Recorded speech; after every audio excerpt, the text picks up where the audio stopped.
Welcome to Luca is a Billionaire, where the only thing I invest in is your answers. You'll start by verifying prerequisites. Make sure your Pixel 6 Pro is updated and has sufficient battery.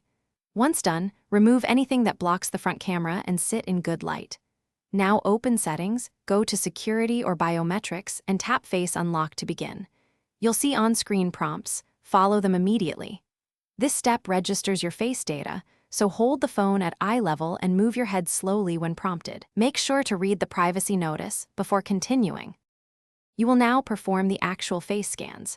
Position your face inside the frame and hold the phone at eye level. Keep a neutral expression. When the system asks, rotate your head slowly to capture side angles. This improves recognition accuracy.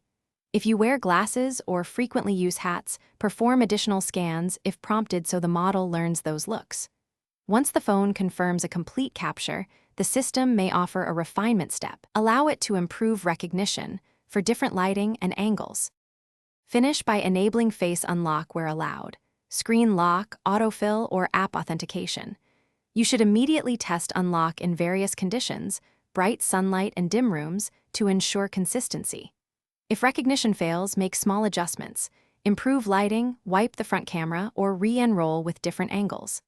As a final troubleshooting tip, if problems persist, delete existing face data and perform a fresh enrollment. That clears out bad samples and usually resolves recognition issues. Thanks for watching and please subscribe. It's the best investment you'll ever make.